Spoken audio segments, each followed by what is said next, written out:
Narasimha Rao PV Narasimha Rao.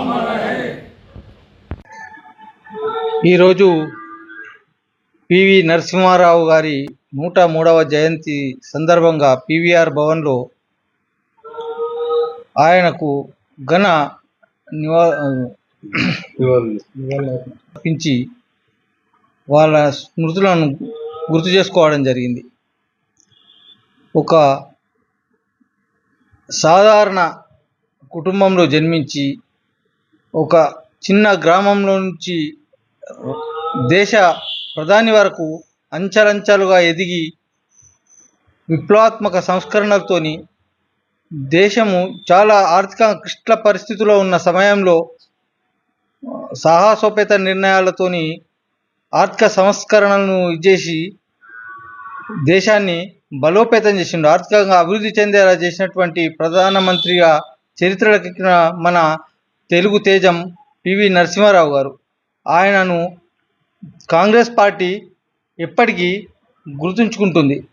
ఆయన లేని లోటు పార్టీకి తీరని నష్టంగా ఉన్న కాంగ్రెస్ పార్టీ నాయకత్వం ఆయన ఆశయాలను కొనసాగిస్తూ పార్టీ బలోపేతానికి కాంగ్రెస్ కార్యకర్తలందరూ కృషి చేయాలని చెప్పేసి సందర్భంగా తెలియజేస్తూ ముగిస్తున్నాం. పివి నరసింహారావు గారు ఒక అగ్రవర్ణ కుటుంబంలో జనించినా కానీ మరి ఆయన యొక్క ఆశయాలు అట్టడుగు స్థాయిలో ఉన్నటువంటి ఎస్సీ ఎస్టీ బీసీ వర్గాల కోసమే ఆయన ఎంతో తాపత్రయపడ్డ విషయాలు మనం కొన్ని గుర్తు చేసుకుందాం. ఎందుకంటే ఆయన గారు ఉమ్మడి ఆంధ్రప్రదేశ్లో ఉన్నప్పుడు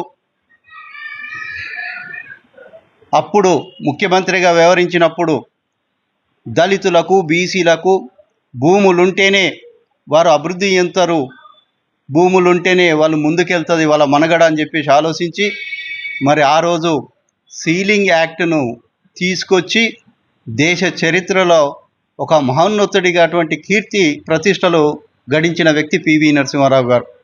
అంతేకాకుండా భారతదేశం పాకిస్తాన్ యుద్ధం లోపల ఆయనకున్నటువంటి తెలివి తేజస్సును ఉపయోగించి మరి భారతదేశ పక్షాన మరి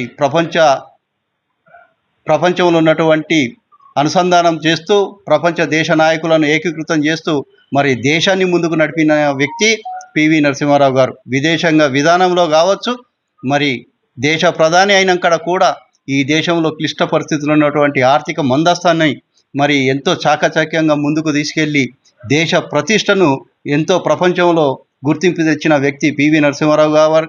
కాబట్టి మరి తెలంగాణ ముద్దుబిడ్డ అయినటువంటి పివి నరసింహారావు గారికి మరి తెలంగాణ రాష్ట్ర ప్రజలు మరి తెలంగాణ కాంగ్రెస్ పార్టీ మేమంతా ఆయన యొక్క ఆశయాలను ముందుకు తీసుకుపోతామని చెప్పి తెలియజేస్తూ సెలవు తీసుకుంటాం.